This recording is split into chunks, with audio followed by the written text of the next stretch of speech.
Então, boa noite a todos, sejam todos bem-vindos. Esse capítulo, que é o segundo do Evangelho segundo o Espiritismo, que tem como título Meu Reino Não é Deste Mundo, já foi tratado aqui os primeiros itens e ficou então para a gente conversar um pouco mais sobre ele, os itens de 4 a 8. Esse capítulo ele tem alguns subtítulos, que é a vida futura, a realeza de Jesus, o ponto de vista. Na instrução dos Espíritos, uma realeza terrestre. E, como o título diz, Jesus está falando de outro mundo, de um mundo que provavelmente não é daqui. Ele diz que não é desse mundo, o mundo dele, né? E esse capítulo ele serve para explicar exatamente isso. Que mundo é esse que Jesus está nos falando, né? Por que ele não é desse mundo? É desse outro mundo, né? E para compreendermos um pouco sobre esse capítulo, os itens que foram tirados dos evangelistas, que está no item 1, que está no Evangelho de São João, esse item foi tirado do Evangelho de São João e ele trata sobre o julgamento de Jesus, do diálogo ou do interrogatório que Pilatos teve com Jesus. É disso que trata esse trecho aqui. Quando diz assim: Pilatos tendo entrado de novo no palácio, e vale ressaltar que Jesus foi julgado 3 vezes. Primeiro ele foi julgado no sentido religioso, pelos religiosos de sua época, no templo. Depois ele foi julgado politicamente, que é esse julgamento que aqui está. Um pouco dele dito aqui, descrito, né? Que pelos poderosos, pelos juízes e autoridades da época. Então, o julgamento político. E por último, ele foi julgado pelo povo, que é no final das contas, quando Pilatos não consegue mesmo, quando eles não conseguem mesmo, né, nada assim de muito incisivo para recriminar Jesus, para dar a ele a causa da punição, que seria a pena de morte, que era isso que eles queriam, né? Ele então joga para o povo e faz com que o povo escolha entre Jesus e Barrabás. Hoje, a gente pensando, né, e a gente já tendo um reconhecimento sobre Jesus, a gente fica chocado, né? Como é que o povo da época escolheu entre Jesus e Barrabás, teve como escolha Barrabás, que era um ladrão, era um criminoso à sua época, provado e comprovado, não tinha nenhuma dúvida quanto a isso em relação a Barrabás, mas com relação a Jesus, nada. Eu vi alguns juristas, fui pesquisar alguns juristas dos dias atuais, dizendo que foi o julgamento mais arbitrário da história humana, porque absolutamente nenhuma prova, nenhum crime havia cometido Jesus. Mas à época, o povo poderoso e também o povo, a população, entendeu que Jesus era um criminoso que merecia a pena de morte, que foi o que foi imputada a ele, né?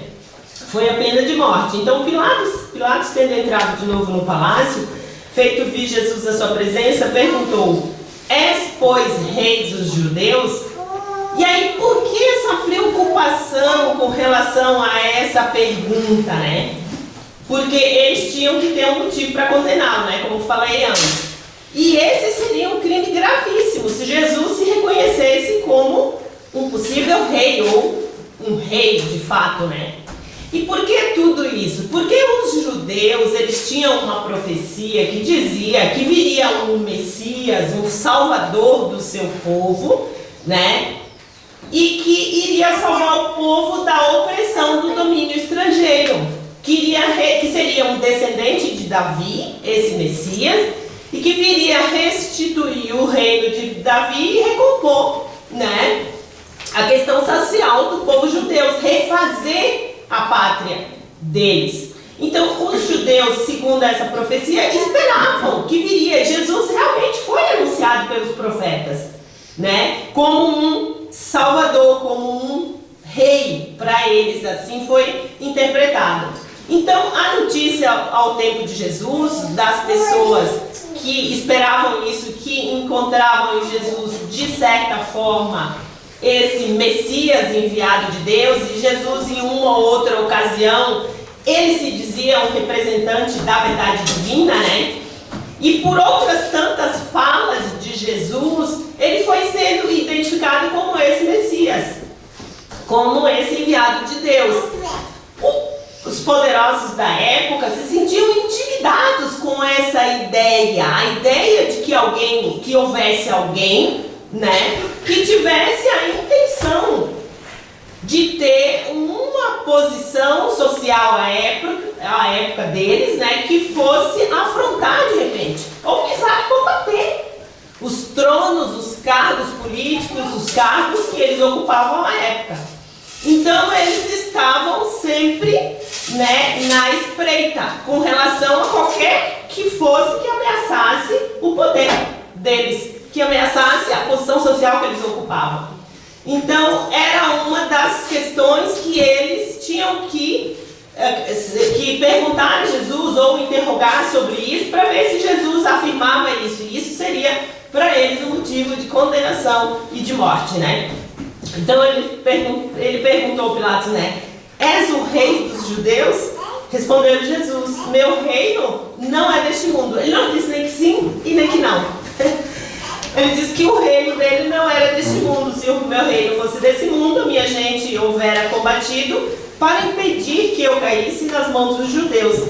Mas o meu reino ainda não é daqui. E seguindo, então, de novo, Pilatos interrogou, porque ele não teve uma resposta.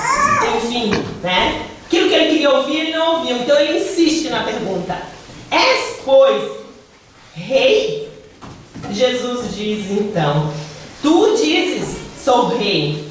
Não nasci e não vim a este mundo, senão para dar o testemunho da verdade.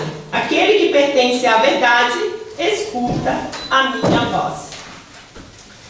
E a época que Jesus, essa época e esse contexto social era um enfervilhamento, era um caldeirão a todo vapor, porque o Império Romano estava, né, com todo o seu potencial de poder e de domínio, as pessoas oprimidas, né? E todo oprimido tem a ânsia que é natural de sair dessa opressão. Então o povo que identificou em Jesus esse Messias, colocou nele esse Salvador.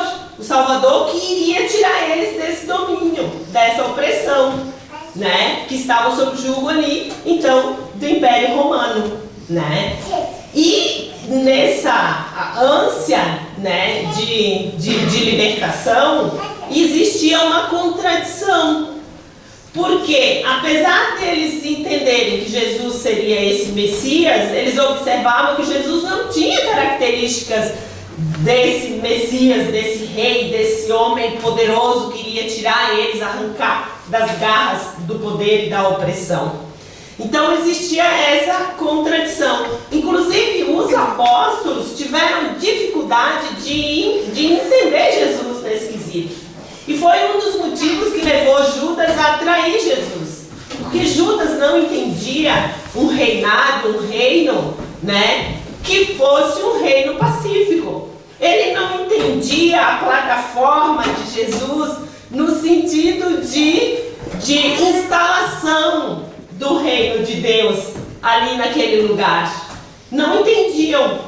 Assim como hoje, se fosse para nós, também não iríamos entender. Porque a gente, ainda nos dias atuais, a gente conhece mais o poder da força do dinheiro, da força da violência, enfim, o poder que é um poder humano, que é um poder que toma conta, né? E Jesus não tinha essas características, em absoluto não tinha a característica desse rei, desse poderoso, né? Inclusive a sociedade, a época e a condição social de Jesus era uma condição nada privilegiada, porque assim como hoje, a época de Jesus, a sociedade era dividida em classes.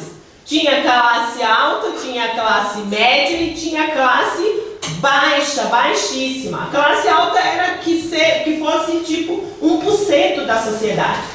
A média, que eram aqueles que viviam para sua subsistência, né, era a maioria. Era uma sociedade agrária, que viviam essencialmente da agricultura, e existiam os que estavam, podemos dizer, abaixo da linha da pobreza ou na linha da miséria, que eram as pessoas que trabalhavam por diárias, né? E ali Jesus até numa das parábolas ele coloca os trabalhadores da última hora, que eram aqueles que ficavam esperando ser assalariados para trabalhar.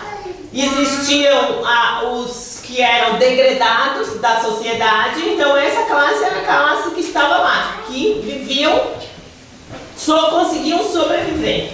E Jesus, então, e aí entre a classe, que seria essa classe média que vivia para sua subsistência, inclusive os agricultores, porque tinham que dar da sua produção a maior parte para esses poderosos, que seriam aqueles que governavam, que tinham, né, o poder de governar, e que, subjugando, né, tomavam do trabalho deles a maior parte daquilo que eles tinham. Então o que sobrava para eles era para a subsistência. Era para comer e olha lá. Então, nessa classe mediana ali estavam os agricultores, né? Os camponeses, os pecuaristas, né?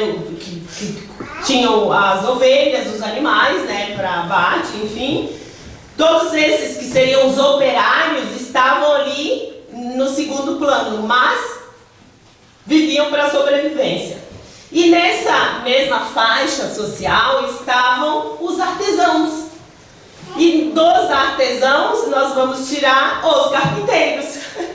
E na classe dos carpinteiros estava Jesus. E existe uma questão que muitos dizem que Jesus não foi carpinteiro, que não trabalhou, muitos dizem, que não está registrado que Jesus trabalhou junto com José na carpintaria. Mas está registrado nos evangelhos que Jesus era carpinteiro. Então, mesmo que Jesus não tenha trabalhado, isso não tem importância nenhuma. E eu penso que esse pensamento é um pensamento, esse dos poderosos da época, de pensar que Jesus tinha que ter ou ter tido uma ascensão espiritual, a ascensão social, né? Mas mesmo que Jesus, vamos supor que ele tivesse trabalhado, por ser filho de José, que era carpinteiro, automaticamente ele fazia parte desta camada que era pobre. Hoje nós poderíamos colocar entre os operários.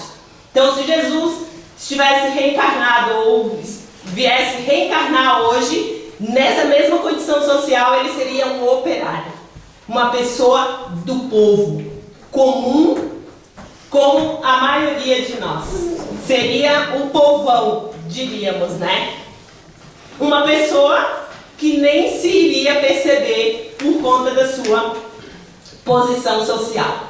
Em contrapartida, os reis da época, e esse reinado que ele, entre aspas, afrontava, eram as pessoas privilegiadas, eram as pessoas que viviam nos palácios, eram as pessoas que na época tinham os maiores privilégios. E por incrível que pareça, é parecido com os dias atuais. Nos nossos dias, os governantes, as pessoas que se destacam, aqueles, né, que têm o poder ou que foram investidos no poder, porque na época o poder era tomado, hoje nós investimos o poder em alguém. Nós damos essa carta de poder para os que estão no poder hoje. Mas é parecido com aquela época, né? É muito parecido. São os que gozam de privilégio, se mantêm no poder exatamente por conta disso, e que, quando têm esse poder, fazem de tudo, não pelo povo, ou pelas pessoas do lugar, da cidade, do país, enfim. Fazem segundo os seus interesses. E, na maioria das vezes, buscam o interesse próprio para o enriquecimento e assim por aí vai. A gente ouve falar da época de Jesus e parecem questões muito distantes no tempo. Pois não é não. São questões atualíssimas. Mudou a forma, mudou as questões de evolução tecnológica, mudaram as questões materiais de conforto, morto, mudaram muitas questões de vista do que vemos, né? E foi muito bom isso acontecer, porque a época de Jesus era um tempo muito difícil, tecnologia nenhuma, as doenças exterminavam com as pessoas, não existia o conhecimento da ciência como nós temos nos dias atuais, e tecnologia nem se pensava em ter. Mas, com certeza, no que diz respeito às questões morais, tal era lá, tal é cá. Muitas, absolutamente muitas questões. Apesar de já termos progredido, sim, algumas questões permanecem inalteráveis. Exatamente como aquela época. Então, quando Jesus diz a Pilatos que o reino dele não é deste mundo, a gente tem que pensar que reino é esse que Jesus estava falando, né? De que reino é esse que ele estava falando? E se nós formos ver o perfil dos reis, dos grandes reis da história, das grandes nações, nós vamos ver que na maioria das vezes, eles, depois que passaram pela vida, não foram, e até mesmo nos tempos em que aqui estavam, eles não tinham um perfil de administrador público no sentido de administrar para o bem geral, administrar para que todos pudessem ter aquilo que era necessário. Muitos deles eram considerados reis e rainhas, né? Personagens sanguinários, personagens cruéis, personagens avassaladores no sentido moral, que não tinha conduta moral, né, nenhuma com relação aos bons costumes, e por aí vai. Se a gente for ver o perfil de tantos que estão subscritos na história, nós vamos ver esses registros. Então Jesus tinha conhecimento de tudo isso, sabia o que eles faziam, sabia das suas intenções, sabia como funcionava aquela panela, aquele caldeirão que era o caldeirão do poder. Então quando ele é interrogado por Pilatos, um dos mundos que ele diz que não é o dele é esse mundo, que é o mundo do poder. É o mundo da opressão, é um mundo imoral em todos os sentidos, né? Porque pensa, 1% da população gozava de privilégio, todo o resto, uns viviam fora da área de subsistência e outros tantos viviam, apesar de trabalharem dia e noite, viviam para sua subsistência. E olha lá, muito precário, né? Então, desse reino, Jesus não queria tomar parte, nunca quis tomar parte. Então, nesse sentido, eles jamais precisariam ter ficado, né, ter tido Jesus como uma pessoa que tivesse essa intenção de ocupar esse cargo. Mas eles não sabiam disso, eles não sabiam da proposta de Jesus, né? Então, quando nós pensamos na época de Jesus, a gente pensa que era uma época de dificuldade, a gente pensa que era uma época de grandes questões em todos os campos, né? Era uma época de uma anemia moral, de uma deficiência moral muito grande, porque a gente vê ali uma ferocidade ainda humana, a gente vê ali uma violência muito grande. Basta que a gente, pelos registros, né, históricos, a perseguição que sofreram os cristãos. Então, Jesus foi compreendido no momento em que ele esteve aqui na terra, porque ele não foi compreendido pela maioria, não foi compreendido em absoluto, né? Tanto é que foi o povo, no final, que condenou ele. Então, ele não tinha valor nenhum, né, para aqueles que ali estavam. E aí, fazendo esse trabalho, eu fiquei pensando, se Jesus estivesse reencarnando hoje aqui, e se nós estivéssemos também na mesma situação com relação a ele, porque alguém teria entendido, e isso acontece muito, né, das pessoas serem crucificadas socialmente, às vezes nas redes sociais, né, por conta de uma opinião, por conta de uma divergência na interpretação de alguma coisa. Então, nós, seres um tanto mais evoluídos do que os homens da época de Jesus, Hoje, será que nós teríamos o olhar para enxergar as qualidades de Jesus?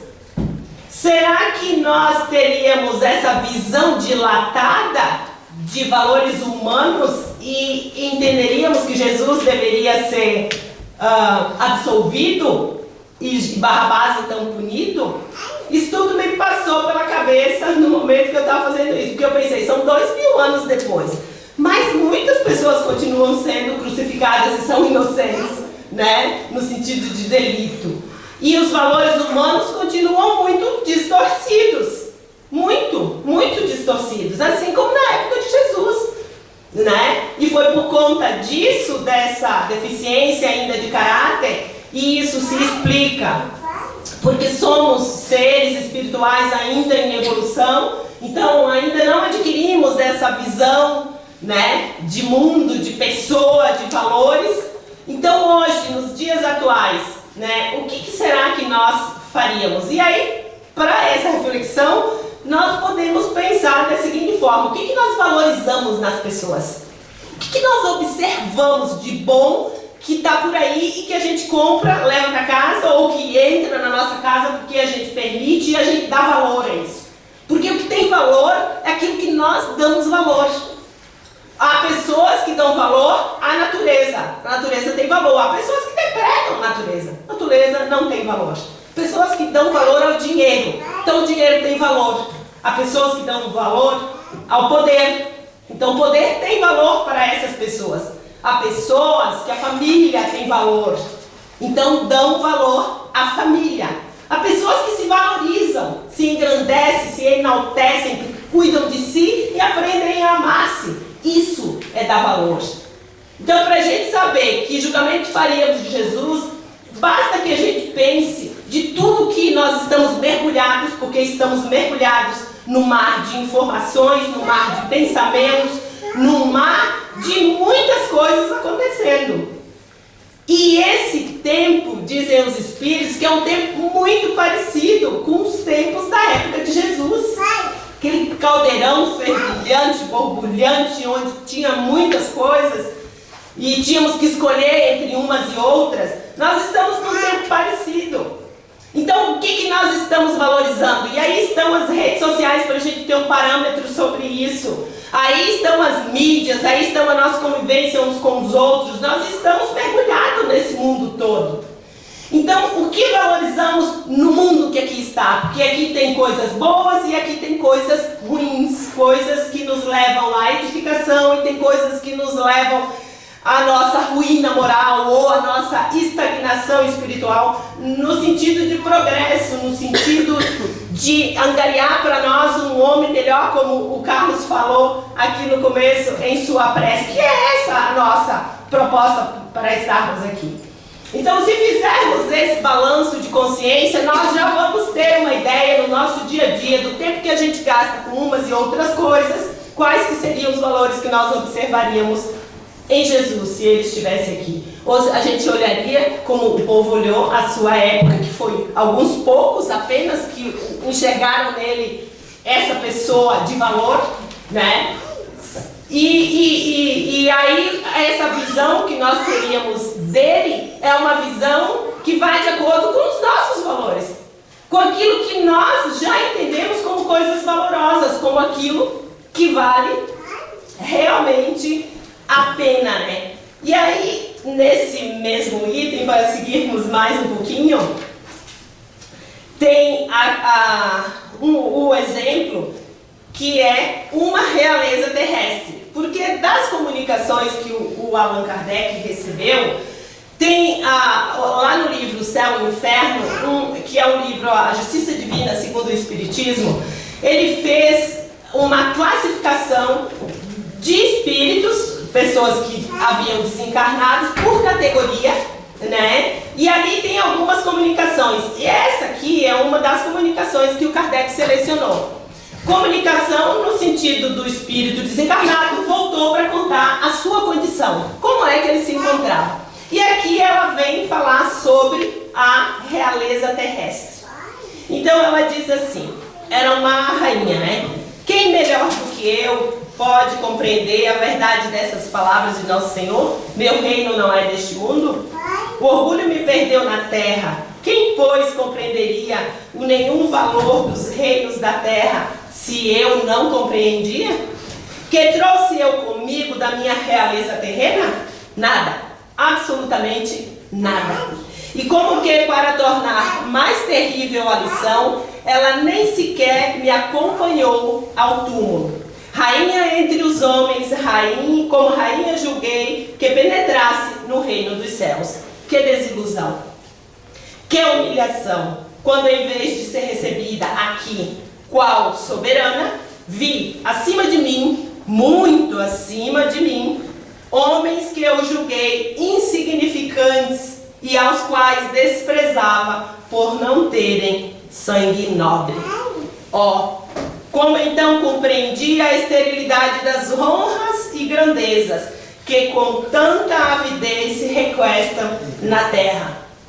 Para se granjear um lugar neste mundo, neste reino, são necessários a abnegação, a humildade, a caridade em toda a sua celeste prática, a benevolência para com todos. Não se vos pergunta o que fostes, nem que posição ocupastes, mas que bem fizestes, quantas lágrimas enxugastes.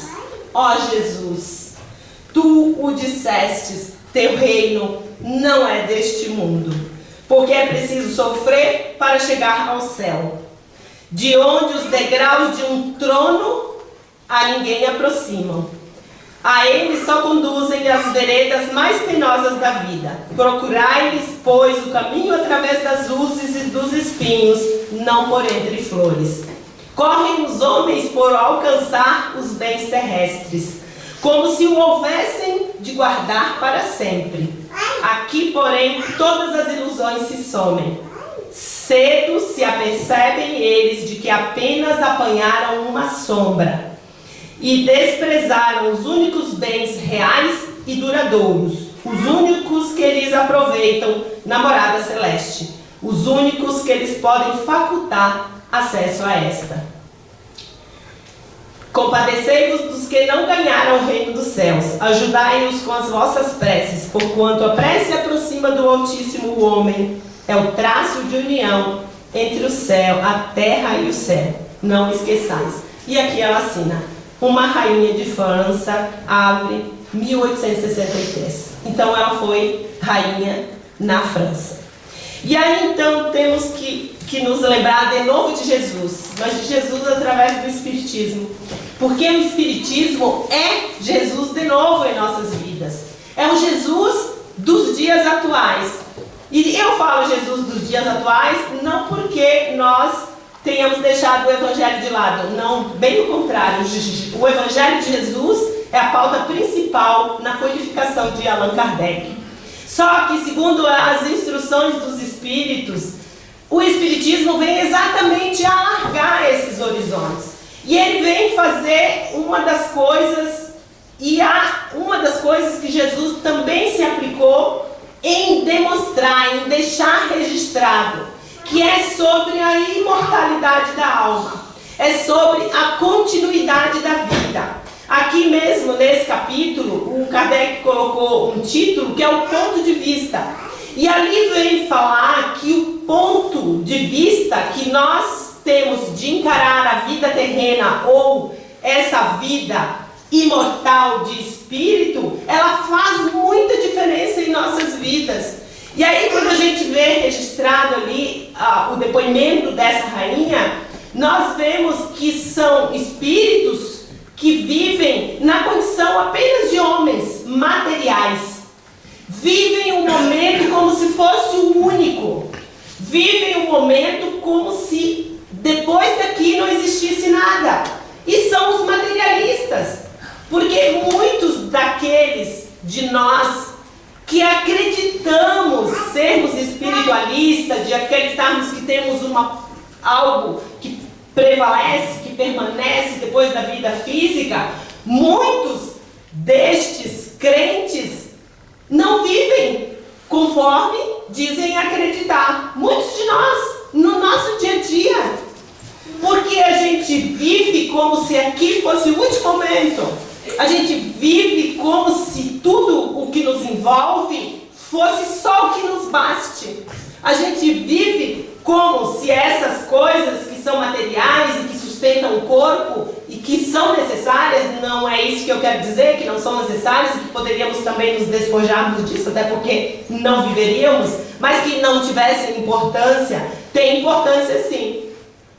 E devemos sim valorizar também essas questões, porque são questões necessárias para que aqui possamos reencarnar.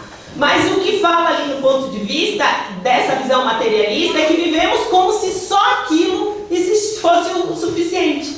Como se só aquilo bastasse. Ou seja, vivemos a vida do corpo, para as necessidades do corpo, para aqueles anseios que são do corpo. Então, apesar de dizermos que somos espiritualistas, que temos religião, que acreditamos de certa forma até na continuidade da vida e na vida futura, não vivemos assim.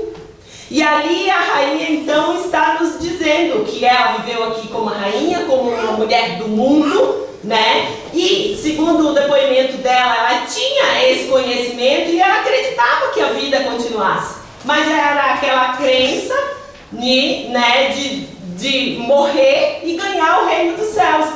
Porque no pensamento dela não existia essa necessidade de benevolência, não existia a necessidade da conquista desse reino dos céus.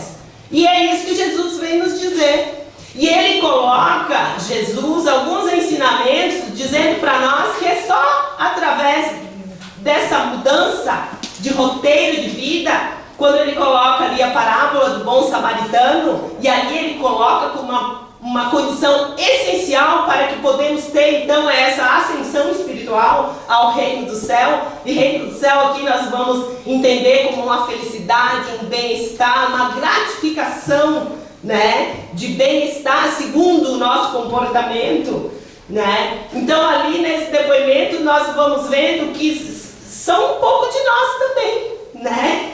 Porque muitas vezes a gente vive displicentemente. A gente não para muitas vezes para analisar os nossos comportamentos, como nós estamos nos conduzindo diante da vida. Nós temos que pensar que nós fazemos parte de uma população que tem um Pai único, o Criador, que é Deus.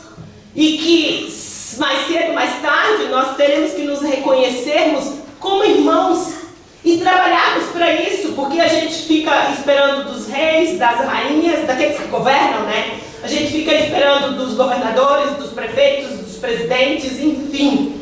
A gente fica esperando uma solução imediata, né, eficaz, para que o mundo se torne melhor. E a gente esquece que o mundo somos nós. E que esses lá que têm o poder e que governam, eles são talvez um pouco mais de 1% do que a época de Jesus, mas eles são minoria. E que o mundo é feito pela maioria. E hoje nós temos muito mais possibilidades de modificar do que até mesmo a época de Jesus. Porque hoje nós temos direito à opinião, hoje nós temos direito a ações, hoje nós temos direitos que a época de Jesus eram negados às pessoas. Então, se compararmos os dias atuais aos dias da época de Jesus, hoje nós temos muito mais responsabilidades.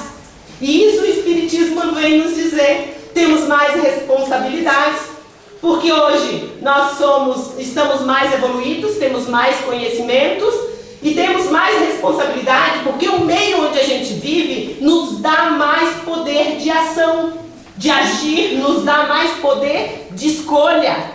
Nos dá mais poder para ir transformando esse mundo que a gente vive. E todos nós podemos transformar o mundo que vivemos. Absolutamente todos nós. Basta nós pensarmos na questão ambiental, por exemplo. Se pensarmos nessa questão e a gente pensar que lá na minha casa tudo que acontece, a responsabilidade é minha, e se todos pensassem da mesma forma, não existiria o desequilíbrio ecológico que tem lá fora. Porque a responsabilidade é de quem? Dos governantes? Não, é de cada um de nós. Deles também, nas suas residências, daquilo que eles fazem, com o lixo, com a água, com aquilo que consomem, que é da natureza. Então, A proposta de Jesus é uma proposta moral. E aí, aqui, no outro item, o Kardec, então, ele vem falar sobre a realeza de Jesus. E ele diz assim, que então Jesus não tinha perfil nenhum de rei para sua época, ele era uma pessoa do povo, ele era um proletário na sua época, que realmente, socialmente falando, ele não era um rei, ele não tinha status e ele não tinha essa condição. Mas aqui então, no Realeza de Jesus, que é o item 4, o Kardec diz assim, que não é deste mundo o reino de Jesus, todos compreendem. Mas também na terra não terá ele uma realeza? Nem sempre o título de rei implica o exercício do poder temporal. Dá-se esse título por unânime consenso a todo aquele que pelo seu gênio ascende à primeira plana numa ordem de ideias quaisquer. A todo aquele que domina o seu século, que influi sobre o progresso da humanidade. É nesse sentido que se costuma dizer rei ou príncipe dos filósofos, dos artistas, dos poetas, dos escritores e etc. Essa realeza oriunda do mérito pessoal, consagrada pela posteridade, não revela muitas vezes preponderância bem maior do que a que cinge a coroa real? Imperecível é a primeira, enquanto esta outra é joguete das vicissitudes. As gerações que se sucedem à primeira sempre bendizem, ao passo que por vezes amaldiçoam a outra. Esta, a terrestre, acaba com a vida. A realeza moral se prolonga e mantém o seu poder. Governa, sobretudo, após a morte. Sobre esse aspecto, não é Jesus mais poderoso rei do que todos os potentados da terra? Razão, pois, lhe existia para dizer a Pilatos, conforme disse, sou rei, mas o meu reino não é deste mundo. E ali no livro Boa Nova, nós vamos encontrar uma das passagens onde Jesus, quando saiu a convidar os discípulos, né, que já tinham sido escolhidos desde antes, né, eles já estavam predestinados a isso, quando ele ia fazer o convite, ele dizia a eles que estava convidando para implementar o reino de Deus na terra. E eles iam que confiavam em Jesus e porque já tinham tomado para si essa missão, né? Apesar de não compreenderem bem o que seria isso, de lá pelas tantas, caminhando junto com Jesus, entenderem também que Jesus tinha que ser aquele dominador, né?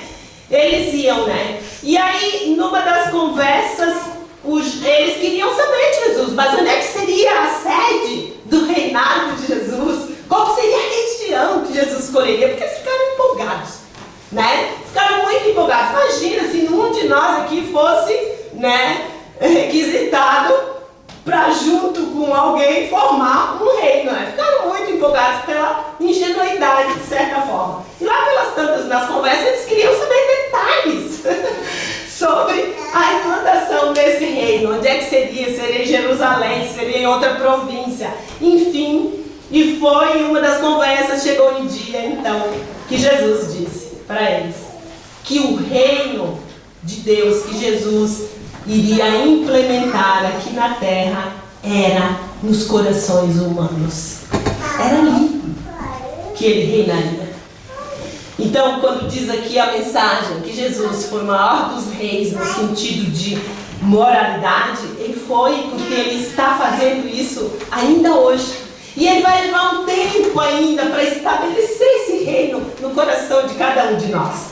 Mas, desde há 2000 anos, muitos de nossos irmãos já estabeleceram esse reinado em seus corações.